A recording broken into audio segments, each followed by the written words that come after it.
movie friends. My name is Seth. Today we're talking about Longlegs from 2024, directed by Osgood Perkins. We will be discussing spoilers throughout this entire episode, so if you haven't seen Longlegs, please turn this off, go see the film, and then come back and listen. My guest for today is Bryan Dangler Jr. He's a fellow film lover and screenwriter, and I feel horrible because we have spent the last 30 minutes trying to get rid of the hiss that you are currently hearing. And Bryan is here with me in person, which is also kind of unusual. Bryan, how's it going? I'm doing pretty good. How are you doing, Seth? Well, I'm not loving the hiss that I'm hearing, so I'm hoping that I can get rid of it later. But sometimes it is what it is. It is what it is. It's recording. Like I told you before we started recording, these programs will just decide what they want to do right on the spot, and you have no control over it. So yeah, it's a bummer, but that's okay because I'm excited to talk about Longlegs. Me too. Yes. So most of the guests on the show are people on the internet that I have met, but you and I actually met in person. Correct. Which is weird. Yeah, I remember I saw you at the pizzeria, and I don't know if I overheard you talking about movies or what. Something like that. Like I was with a group there, and movies had come up. Yeah, this was like 2 years ago. And I just like latched onto you, and I was like, I'm going to talk about movies with someone. Yeah, and then Letterboxd came up in the conversation. That was basically it. Yes, like that's yes. what kind of like started it all. Yes. Yeah, so yeah, exciting to record in my house. We've turned off the AC, and so this episode is officially on a time limit before we both pass away in our chairs. Yes, pretty much. So Longlegs, I saw this Thursday night, and you just saw it last night. Last night, yeah. What are your kind of initial thoughts, general thoughts on the movie? Longlegs is, in fact, a movie with opening credits and actors in it, and it has end credits and songs in it. Yes. It's the one movie this year that has me stumped. Okay. I initially know, like, after every movie that I see, I initially know exactly how I feel about it, and I'll go and log it and everything. I don't know. I don't know if it's because I overhyped it, because it easily became one of my most anticipated movies of the year. I avoided almost all trailers. I only looked at posters, basically. I saw like maybe 1 5-second clip, and that was it. And it was giving me Silence of the Lamb vibes. And it didn't really give me that. It went down a path I didn't think it was going to go down.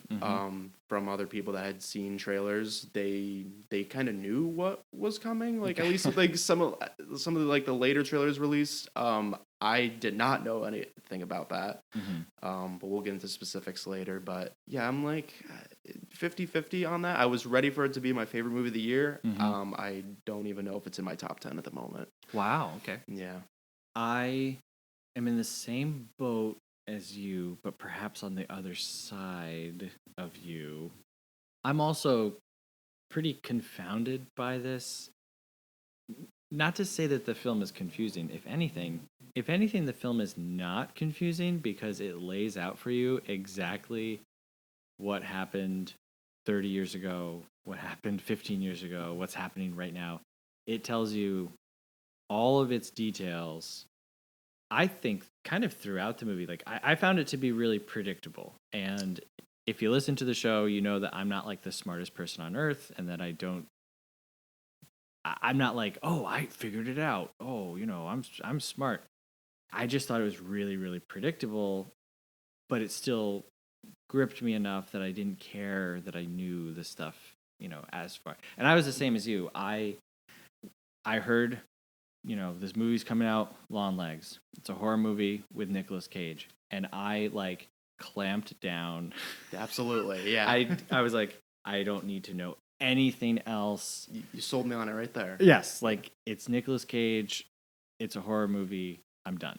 Don't tell me anything else. So I didn't watch any trailers. When I went to see Maxine last week, I had heard that the Longlegs trailer was attached to that. And so I sat in the theater, and as soon as a trailer came up that I didn't recognize, I just left. Yep. I was like, I don't know if this is Longlegs, but I'm not taking the Not risk. gonna risk. No, not at all. I somehow avoided Longlegs trailers in theaters. I don't know. Like, I expected one in front of In a Violent Nature. Didn't get it. They didn't show one. There was a trailer in front of A Violent Nature, not to go off on too big of a rabbit hole, that looked so awesome. And it's like a house, and there's like a wooden statue at a table. I don't know if you got that same trailer, but maybe. Yeah. Anyway, I would like to see that. Anyway, so Longlegs, I kept saying to myself throughout the film, I was like, you can't do that. Yeah. But they're doing it. And so I have to stop and say, is this a bad movie? Or are they doing something and do they not care about the rules of a horror movie or the rules of... Because it's so in your face and proud that this is about metal balls inside of dolls' heads that control family. Like, yeah, it is not shirking away from that.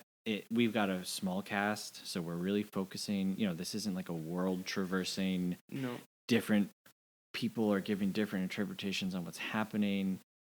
It is. It hones in on. It is what it is. Yeah, exactly. It is what it is, and it really lays into what it is, and what it is a story about the devil and someone working with the devil to murder families on a specific date in order to make an upside down triangle. And there's metal balls and dolls' heads, and I think I would put it in my top 10 for the year, only because of how much it affected me and how much I've thought about it. I wouldn't go as far as saying, like, this is a great movie, but the experience, I think, is really great. And I'm hoping through this conversation to kind of work out some of these things. Absolutely. Yeah, because... it's a lot. It's a lot. It's a movie and a half. Yes, absolutely. It's a movie and a half. Did you, when you saw this, did you see it were there like a lot of people in your audience? Yes. Actually, it was slowly filling up throughout the week. So when I had initially bought tickets for it, and I went with a group of total of like 6 of us. Wow. So, and there at that time there was enough room for all 6 of us to be in one row. And so I was like, oh, is it going to fill up? Is it not going to fill up? I would like a packed theater for this. And then we go in, and not that many people are in there, at least when we went in. And then it slowly started filling up and filling up and filling up, to the point where it was so filled that there were disagreements about where people had to sit. There was like a row of people coming in, and there were people supposedly in their seats, but there's some kind of confusion going on. It was one of those experiences. Right. Yeah. I think you're in my seat. Yeah. Oh, let me show you this. Oh, I bought it for this date. Oh, whoops, my bad. Right. But yeah, honestly had a great crowd for it. Pretty packed. Definitely helped the experience. Yeah. Did you have people? I had people laughing in my theater at some of the Nicolas Cage stuff. Did you have that? Yes. Especially when he's at the counter, doing the thing where he's covering his eyes. That made people laugh. And like right after, when he's driving away, yelling, that got some people to laugh. That got a laugh in my theater, but it freaked me out. Like, I was like, oh, actually, this is like unsettling. Yes, very, very, very. I was so unsettled. I have no qualms about saying that this movie scared me. I made a tweet to that effect saying, I sat in my car afterwards and I was just kind of like, I don't know what to do with myself. Yeah. And then I ran to my front door from my car, at night, because it was like 1 a.m. or something, and I was like, oh. But anyway, and I had a lot of people responding saying, this isn't scary, And it's just like, I'm sorry that I was scared of something that you're not. Like, yes, I was scared of something that was intended to be scary. right. Yeah. Like, so, okay, I mean, Sure. good for you, but Yeah. it freaked me out. And Mm-hmm. I really had a sense throughout it several times where I was like, I just want this to end. And I don't often have that with movies. I was like, I don't want to be here anymore. I want this to end. And not in a like, this is so long. Like, we've all had that when you're watching a movie and it's like, please, movie, and please come on now. Like, you've overstayed your welcome. Yeah. I didn't feel like that. I wanted like relief. I felt like there was like a weight on my chest, and I don't get that often with horror movies. I love horror movies, but I don't think it's unfair to say the majority of them aren't super great. They're horror movies, and so there are horror fans who love them, including myself. But there's a lot of mess, and that's, any genre has that. Oh, absolutely. Yeah. But horror definitely is one of the worst ones when it comes to that. Like, they follow too many. At least a lot of the modern ones follow a lot of the same tropes. They try to throw in the cheap jump scares. They don't try to add atmosphere. It's very much just, we're going to see how much money we can grab from this and throw in the cheap scares. Right. But now, at least this year, I've seen that more movies are coming out, including Longlegs, that actually attempt to add atmosphere and make you feel claustrophobic and actually try and scare you rather than trying to get you to just jump for a quick second. Right. Have you seen Cure from 1997? No. I've seen some people comparing this to Cure. If you're listening, you need to watch this film. It's Cure, Kiyoshi Kurosawa from 1997, currently streaming on the Criterion Collection, but it does come to like Max occasionally. Okay. It's one of the best horror films ever. One of the best films of the 90s, just general overall. It's pretty incredible. So if you liked parts of this, which I did like parts of it. You will love Cure and what they do with it. It doesn't take massive swings like Longlegs does, but yeah. So police, killers, finding people, it's great. Love that stuff. So Longlegs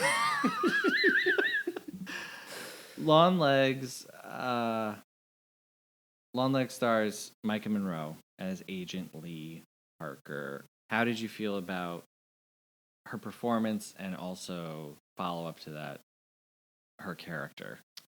I liked her performance. Okay. She's easily one of the best performances in the film. I give her all the credit in the world for that. Her character, and her as an FBI agent, I don't think she's a great FBI agent, if I'm being honest. At times, I thought she was, I don't want to say a little more of a weirdo than Longlegs, but like, she just acted strange the entire movie, and I don't know if it's because of that first 5 minutes that we saw in the film, which, by the way, I think might be the best first 5 minutes of any movie I've seen this year. That is my favorite part of this film. So that beginning trauma. If you cut the movie right there, yes, it's the movie of the year. It's the movie of the year. Yeah, absolutely, 100%. And if the rest of the movie was like that, I probably would have liked it more. But I don't know if that trauma from that event led to her acting so strange throughout the entire movie. But I just couldn't get away from feeling that the whole time, and I guess that was like one of the reasons why I felt so like claustrophobic, because I'm just like, why are you like acting like this the whole time? I don't know, it's just strange the way that she was not like handling things. But overall, I think she did a great job. I won't fault her for her performance. But definitely one of my favorite horror performances of the year. But like I said, as an FBI agent, I don't know. I've seen a lot of people saying like, "Oh, Lee Harker, you are like the autistic queen that we've been waiting for." And that was, as we're watching the movie, they're clearly portraying her as neurodivergent. Mm-hmm. But then the movie does the switcheroo in which it's revealed that there's been a doll of Lee Harker this entire time. And we know that the dolls control people's minds. And in the beginning, we get the scene of her and her fellow agent going to the house to find a different serial killer. Mm-hmm. She just knows where it goes. And when she goes through the testing, she gets half right and half wrong when you have to guess random numbers. Throughout the film, she literally hears Longlegs speak to her. And so, is she psychic? No. I think that the movie lays out she's not psychic. It's that she has this connection to Longlegs and the devil, and she's being controlled. I think part of the reason why she comes off as so odd, a lot of the conversations that you see with her between her and her mother, which we then realize later on why those are all weird and crazy. So I did feel like they try to trick you into thinking, again, that she's autistic or neurodivergent, and then they're like, oh no, actually it was this other thing. And that I don't know how I feel about. Yeah. It's an interesting thing to do in the movie. And it could be a little bit of both. It could be a little bit of column A and column B, but that was very interesting. I liked her performance. I thought that she was good. This movie is very supernatural. Mm-hmm. And with a lot of movies, they'll blur the line between, is this real? Is this supernatural?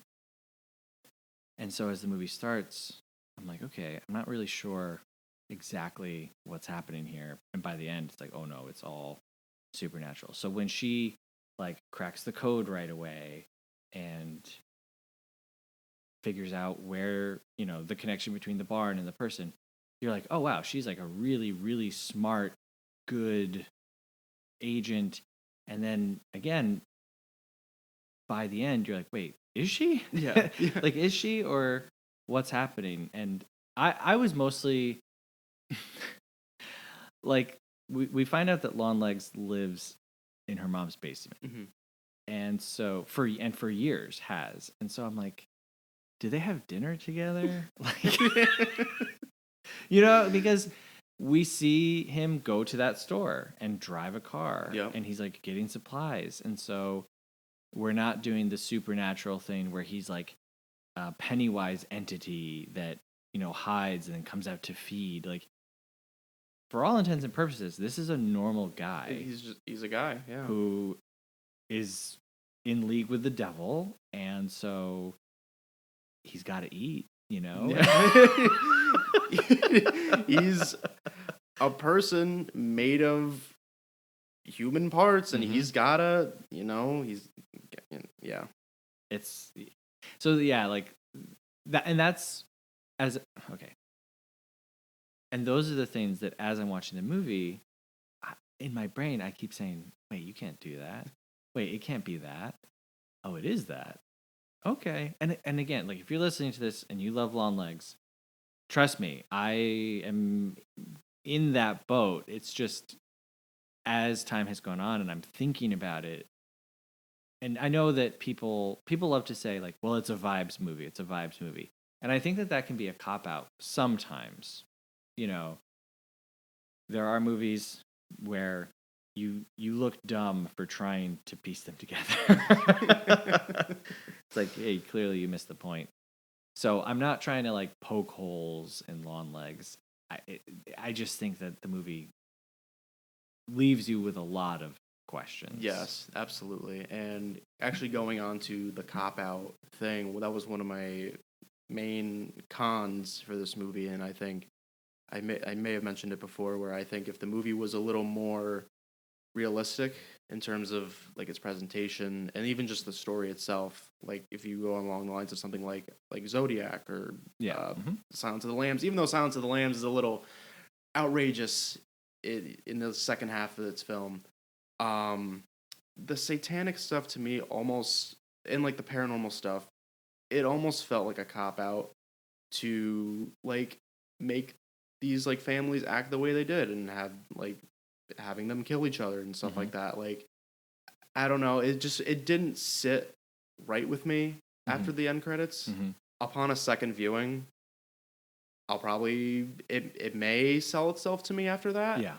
But on a first time viewing, it's very like boggling, and it's it certainly is something. Yeah. When we get to Blair Underwood, who plays her superior, Agent Carter, when we get to that final scene at the house and it's the party and the mom has like just shown up with the doll, and so we learn it's like instantaneous, and you think, well, they won't actually go through with him killing every. And it's like, oh no, they're actually doing it. Yep. And then he actually gets shot. And then it's like, wow. Yeah. And when her mom, Ruth Harker, played by Alicia Witt, who I thought did good. Yeah. I was having a lot of trouble buying Alicia Witt as like an older person. I don't know how old she is, but I don't know either. She didn't strike me as a 70-year-old person. Not at all. And I was looking through the cast afterwards, and I was like, she doesn't look the age that they presented her as. So I mean, she did fine. But I don't know. It's an odd casting choice. To me, this movie feels a little bit like a middle finger to anyone and everything. Like, I feel like this is part an homage to old movies from the 70s, and you come to the end and you're like, oh, it was that guy the whole time. It really reminded me of this movie, Don't Torture a Duckling. If you guys haven't seen that movie, I recommend it. It's a lot. It's interesting. The Italian film. It reminded me of that. Reminded me of Cure. And when we're removed from a movie, when it's 30 or 40 or 50 years old, but you love it, you just blow past all of the how did this happen? This was a weird casting choice. All of those things, or like this effect doesn't look that great. You blow past it all because you just love it. And I wonder if the people who have problems with it, if that will change like as time goes on, because Osgood Perkins clearly has seen films, he's made films, and it feels like everyone was like, we don't care. We're just going to make this movie. Yep. We're going to make it the way that we want. It's wild and crazy, but here it is. So I applaud them for committing to the bit. Yes, I definitely give Perkins credit for that. He did in fact commit to the bit. Yeah. So Blair Underwood, great actor. We recently did Set It Off from the 90s, and he was great in that. It was cool to see him in this again. And he is doing like stereotypical, I'm your superior officer. I don't believe in this, psychic stuff, but also I'm going to give you this investigation. And it's pretty textbook stuff, but I still liked him. I thought he brought a little bit of humor. And how did you feel about him? I liked him. I definitely liked his performance in it. I really had no issues with it. Like you're saying, he's very just straightforward in his role. And he does, adds a little humor here and there.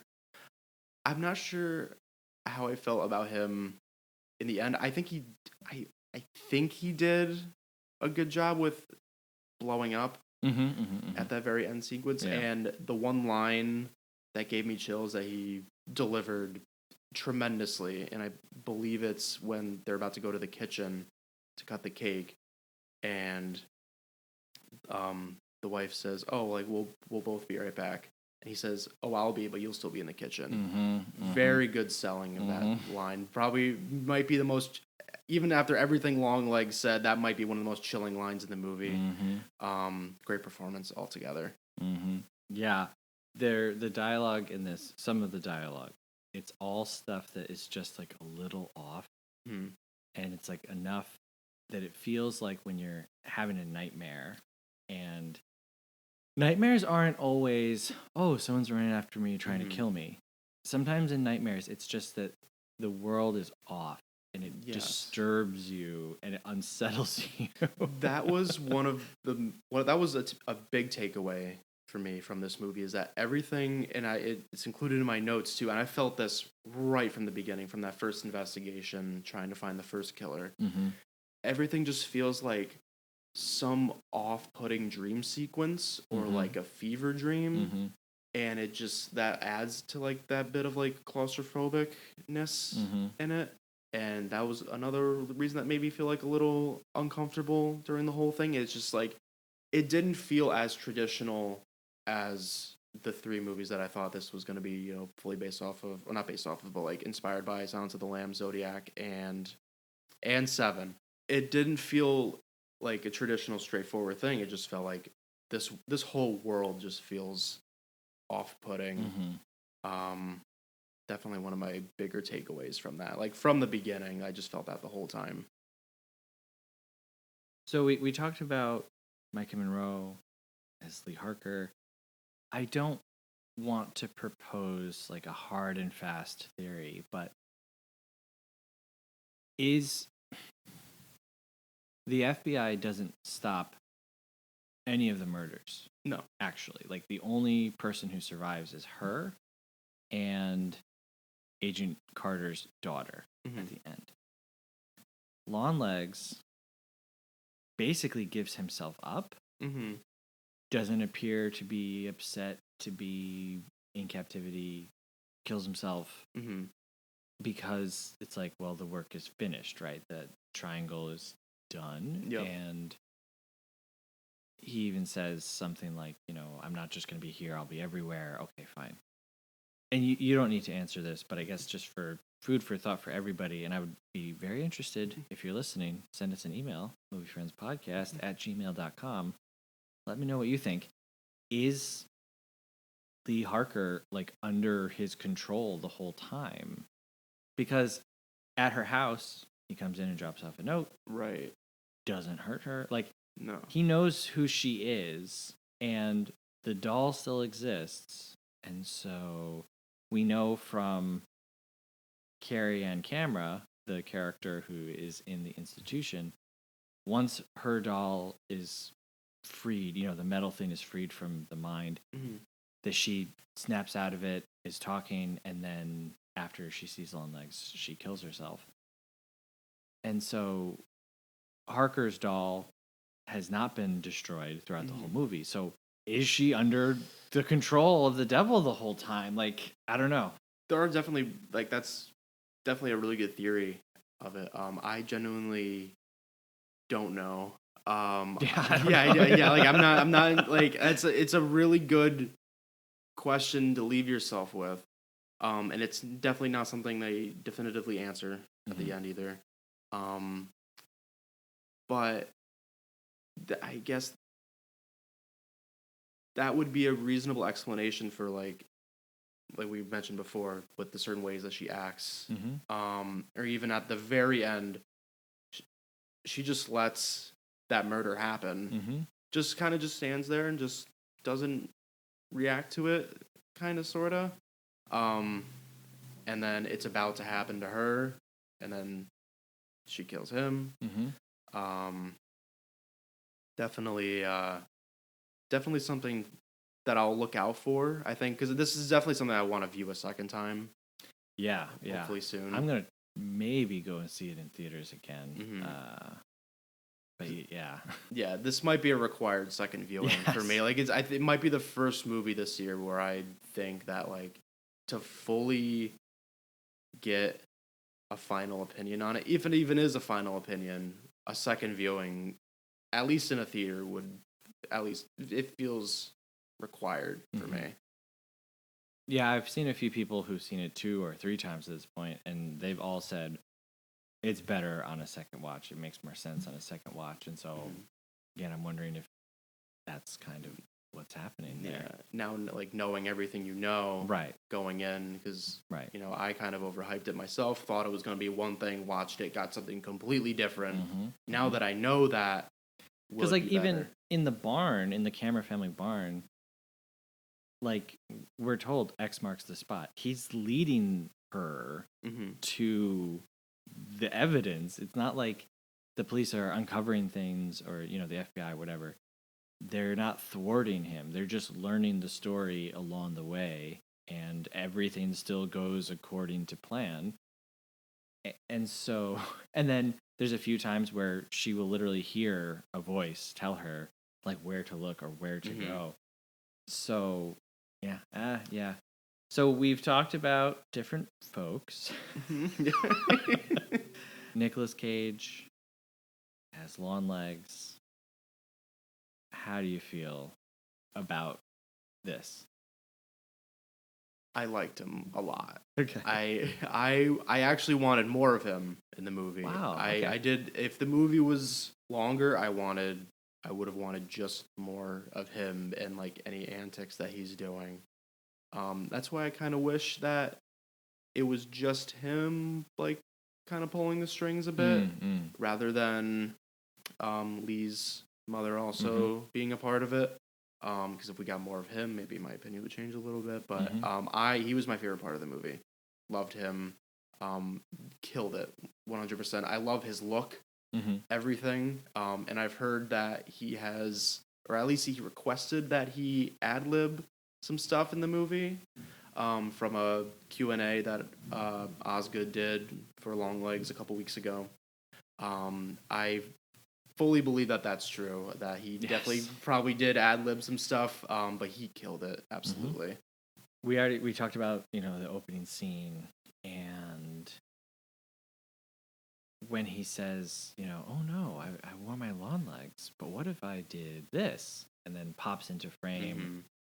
I jumped. Everyone jumped in my theater. People were, you know, screaming, falling over themselves. And my heart from that moment on was like racing. And again, like hard to calm myself down from that. And yeah, it's a lot. It's a lot of choices all at the same time. It's a voice.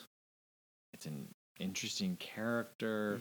We're putting in, you know, he's got Lou Reed above his mirror, and I'm like, leave Lou Reed out of this. What did they do wrong? Yeah. Come on now. You know, so yeah, like leaning into the rock and roll satanic panic kind of a thing was, like, again, like another very deliberate choice.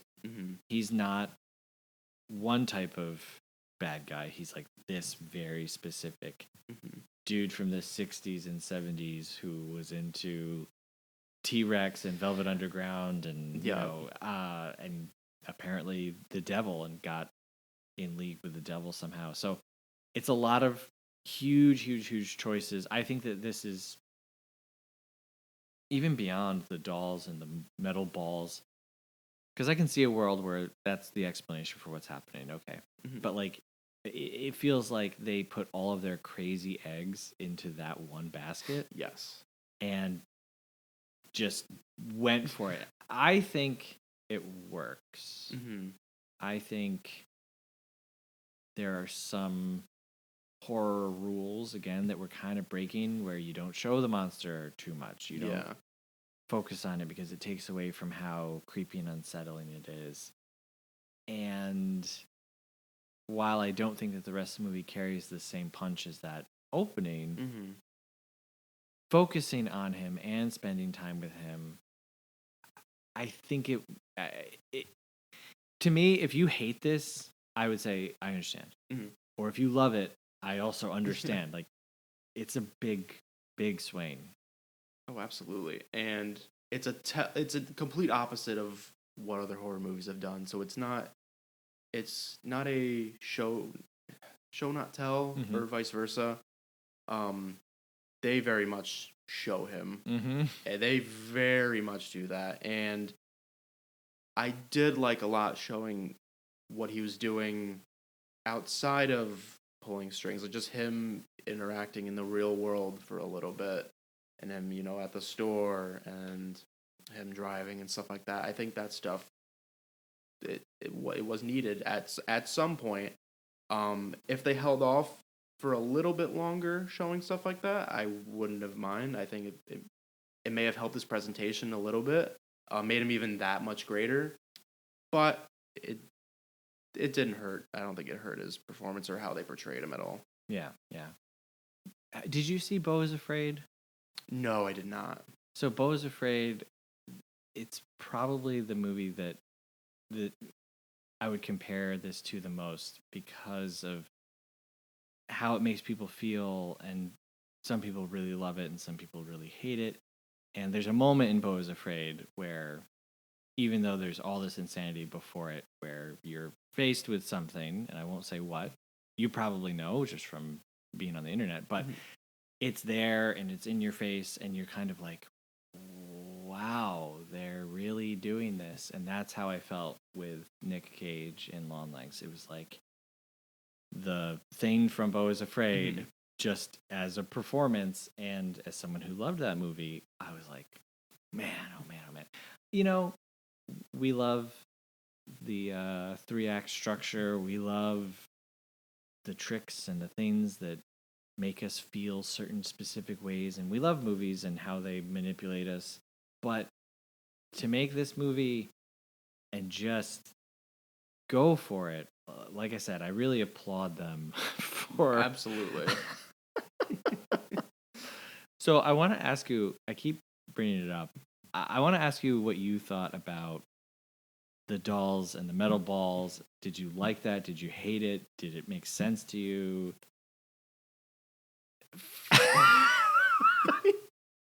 I didn't like it. Mm-hmm. No, I don't think I liked it. And that's the biggest thing that felt like a cop out for me. Mm-hmm. Just bringing those in and then saying they're paranormal, or like not saying they're paranormal, but like, adding that satanic element to it, but presenting it as, oh, these things are paranormal. They're kind of controlling these people as like these little, like, essentially voodoo dolls almost. Yes. Yep. I don't know. I think when I do see it a second time, I don't think my opinion on that will change. It will probably make more sense, but I wasn't a fan, honestly. Yeah, I don't think my opinion will change on that. I loved... There's a few shots with the dolls when they have the veil. veils, Yes, I did like that. Yeah, their eyes come through, and I was just like, that's crazy imagery. I don't want to look at that. and I'm not a person who is like, oh, dolls are creepy. Oh, like, I don't want dolls in my house, or movie dolls are creepy. I don't feel that way for whatever reason. Maybe it's because I love the Muppets, and so anything that's like a toy or a puppet, I'm like, yeah, it's just like an evil Muppet. But right. In this, though, few shots with the veils, really, really creepy. Yes. When they first lift up the floorboards in the barn and you see the doll laying there, I was like, what is that? Yeah. What is that? Yeah. Don't like that. Nope. And then I was like, oh, maybe they'll go back to the previous crime scenes to see if they can find a doll that was buried, but apparently the mom just takes the doll away after everyone gets killed. So that's quite the power to have, by the way. You just show up somewhere with a doll and everyone kills each other and then you leave. It seems curious to limit that to families, and that's it. And that's it. Yeah. Like it brings up a question as to like what would happen if you drop that off in like a larger setting. Yeah. Hey, I'm gonna show up to this house party, drop off the satanic doll. Right. Whatever happens, then I'm just gonna dip. Right. Maybe there's too much risk of being discovered with more people. Maybe. I don't know, but it's like, all right, devil, this is your plan. Like this. it's a very out there plan. Yep. It's like, hey, devil, what have you been cooking up lately? Well, the last 30 years, I've been murdering families by bringing dolls into their house. It's like, devil, are you okay? Like, no, yeah, you don't get it. It's gonna form an upside down triangle at a certain point. Yeah, exactly. Right. Yeah. It's the biggest hear me out of all time. It's all. Again, if you're listening, please don't be upset. Like, it's all stupid. Every horror movie is silly. I'm not the type of person who's looking for superhero movies and horror movies to be grounded. Everyone loves for things to be grounded nowadays. No, And it's like, you bring up Silence of the Lambs, and there are so many horrifying elements to that. And again, you're thinking, is there something supernatural going on? And it's not. It's all just people. Same thing with Seven, where it's like, how could this be happening? And then you get the explanation for it, and it's people. Yep. So I'm fine with this being weird and goofy. And when they go in and they're talking to the coroner, and he's like, yeah, this is like a perfectly made doll, and this metal ball was in her head. He doesn't even bring it up. Like, I think it's Agent Carter who's like, what's that? And it's like, well, there's a ball, but there's nothing in it. You don't need to open it. You don't need to, leave it alone. And they're like, okay. And he's like, yeah, it's funny. When I found that, I was like, I'm going to go home and kill my wife or something. So then you're like, okay, well, is it just being around these balls? It's not specific to the family? Like, you don't need to create a new ball for each family? Just kind of create them just all the same, I guess. And I let them cause havoc. So yeah, I just I need a story on the balls. Where do the balls come from? I know where the dolls come from. Makes perfect sense. That makes perfect sense. Where do these devil balls come from? Yeah. Straight from the source, apparently. Yes. And that's another good question is, how many balls does Longlegs have? Because she takes the dolls out of the house with her. And so maybe it's just the same ball. Maybe. Maybe he's only got 3. And so he's like, hey, by the way, make sure you bring that doll back. We're running out. Did she bring back the dolls with her? It shows her leaving the house still carrying the box. And so I would think so, except for the one at the camera family, that they buried. But again, did they bury that for them to find? Right. And then we see Lee's doll has still been around the entire time. So I guess the mom takes this deal with the devil so that the daughter won't get killed and so she won't get killed. And then once she knows that Longlegs is dead, even though she's going to still finish the project, she goes to destroy Lee's doll to free Lee, I think. Something like that. Yeah. Yeah, I think that's the gist of it. Anyway, I think I'm done trying to unpack the logistics of the movie. Now, I said that I found this predictable. Did you find it predictable? Like, were some of the twists? Did that surprise you? For the most part, I did think it was pretty predictable, especially with the mom being involved. It added no shock value to me. Her just being a part of it, I was like, oh well. I mean, it was interesting decision, but you kind of saw it coming for a while. Yeah, like all in all, like pretty predictable. Nothing else really stood out for me. Were being like, oh, I saw this coming a mile away. Really, the only thing that I didn't see coming was Longlegs kind of not actually physically being involved in the murders. Him basically watching from afar and letting somebody else do it. It's pretty much the only thing I saw that was like unpredictable, but everything else was not, like, nothing really caught me off guard in terms of trying to be unpredictable. Nothing else really got me. Right. I loved the soundtrack in this. Like I already mentioned, like 70s, late 60s, rock. It was an interesting choice to not go for something more horror, a horror score. This movie loves T-Rex. Yes. Let me just say, opening lines from T-Rex. The opening credit song is by T-Rex, and the end credit song is by T-Rex. Yep. this movie loves. I was glad to see it. I was like, Yeah. okay, all right. Interesting.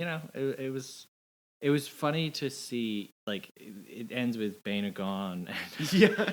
and like just looking around the theater and people being like, what?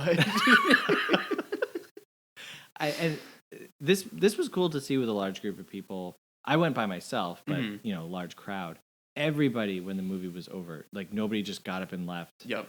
Everyone, I think I was actually the first person out of the theater, and everyone else who had been with people, they were sitting and talking to each other. And then on my way out of the theater, they were all still like coming out and standing around. Like they couldn't go to their cars. They couldn't leave. And that's how I felt, like sitting in my car alone. I was like, I can't just get in my... What am I supposed to do? Just live my life now? Like, come on, Osgood. You can't just do that to me and then expect me to just go back to my 9 to 5. Exactly. And so even though the film lays out for you what's happening, it's not ambiguous. It's still confounding. It's still... it gives you a lot to chew on. And again, I salute them and applaud them for making a movie that people want to talk about and not just something that is happening in front of your eyes. Right, absolutely. Yeah. Some people were laughing at some points. People were yelling. People were, oh my God. And like, it got a good reaction. So to me, that's good. Yeah, absolutely. Yeah. The biggest reaction my crowd got, in terms of like a gasp, like shock moment, was when the mother was walking up dressed as the nun, pulling the shotgun. Oh man, that was like, that got me too, and it was just a collective like, oh God, no! And then you just see her point it, and then you hear the gunshot, and everyone's like, oh. And then you see her walk around and do it again. That was insane. Doing it again from a different angle is insane. Definition of insanity. I don't, right, yes. And I don't know that I've seen that before. Wow. Yeah. That got a good reaction too. That was kind of like, one of the things that was a little predictable, where she's like, all right, I'm going to go inside. Yep. And she's like, I'm just going to stay here. It's like, well, you're dead. Well, all right. Yeah, okay. Just show it now. Yeah. How about we, follow procedure, and if we're bringing in a suspect, we have multiple people, we have backup. You know what I mean? Yeah, exactly. I'm not just going to chill in the car, right. Listen to my tunes and everything. Yeah, and, I'm not offering Osgood Perkins any notes for sure, but how insane would it have been if we did the first scene again, where Agent Browning goes to the door and knocks, and Lee is kind of like hanging back, and then she gets shot through the door. Like, like what happened to her first, partner, not partner, but person she was on assignment. Yeah. That would have been maybe even more insane. Oh, absolutely. And there would have been no build up to it, because it's just, we're going to get the mom, and then boom, she blasts through the door. That would have been pretty wild. Pretty nutty, absolutely. I did like the stuff where he's locked up in the room, and I'm wondering if there was a lot of, ad-libbing there. And throughout the movie, I was kind of like, man, I don't know about these facial prosthetics. Yeah. But then given time to really look at it, I was like, he does actually kind of look like a person. Like, yeah. Because at first you're like, that no one has ever looked like that. No, absolutely not. And then the longer I was like, no, like maybe I could actually see this, know. And I couldn't tell if he was like putting on white makeup, because at one point he cries and it leaves like a trail on his face. It's like, is Longlegs like doing makeup? This? Yeah, that's what I thought. That's the impression I was left with, that he does like cover himself up with some kind of makeup, paint, whatever it be. Yeah, really. And then he just bashes his face open. Yep. And we're just left with that. Yeah, I was like, well, Longlegs is dead. Oh, wow, okay. Yeah. So some people have been speculating that the way that the movie ends leaves it open to a sequel. I did not understand that or get that at all. Did you? No. No, this is actually the first time I'm hearing this.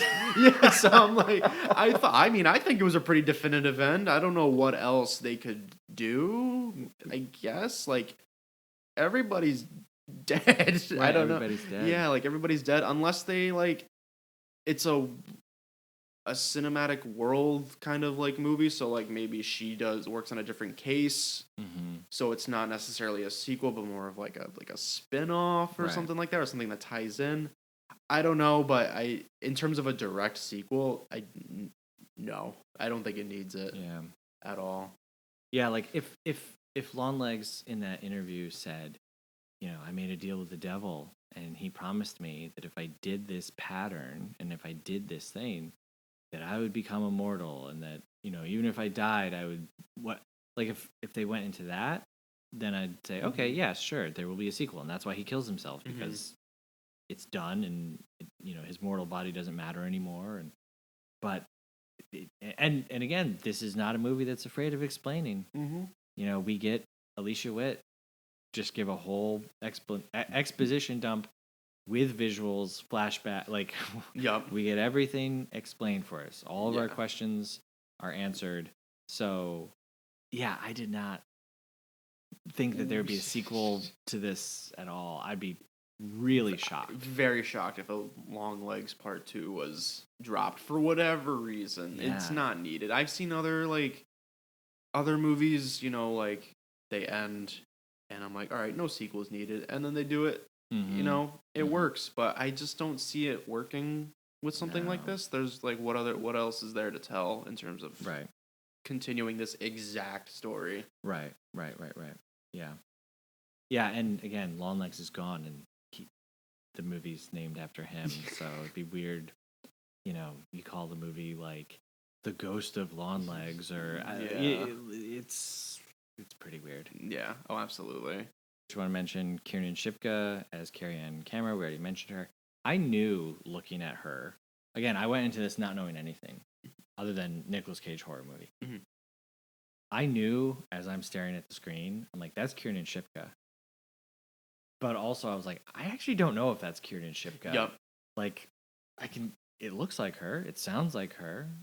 It's definitely her.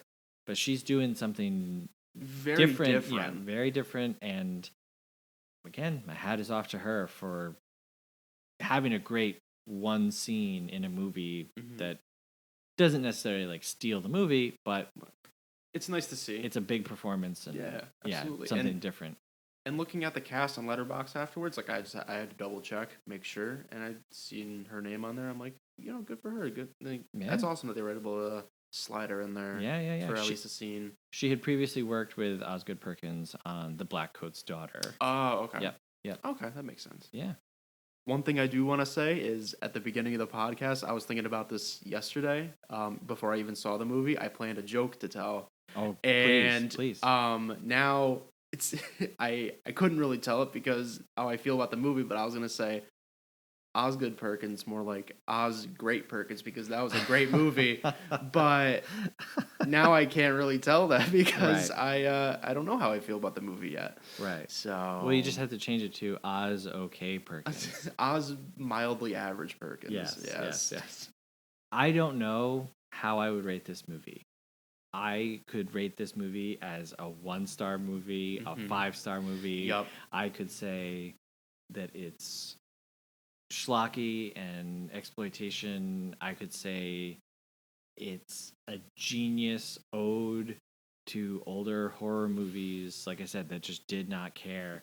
I could say it's total garbage and Nicolas Cage looks insane and is insane, and I feel a lot of things about this. But what I will say is that I did really enjoy it. It really freaked me out. I definitely recommend people see it. Yes. Like, I think that this is the first of this year where it's like you have to see this movie to have an opinion on it and talk about it. You got to see this for yourself. Like there's been great stuff. Obviously, there's always great stuff. There's been not so great stuff, but I feel like Longlegs is the first movie of the year where it's like you have to see Longlegs love it or hate it. Exactly. If you like movies, you got to see this movie. Yeah, and it's like it's a recommendation where it's not even I want you to watch it because I liked it. It's like, no, I want you to watch it because now I need to know what you think of Exactly. it. Yeah. Good or bad, I just need to know. Yeah, yeah. Like I don't think that it's a waste of time at No, all. absolutely not. And 101 minutes, God bless you. Like like amazing. I didn't feel that it was really short. I didn't feel that it was really long. Like perfect amount of time. So, you're in and you're out a little bit.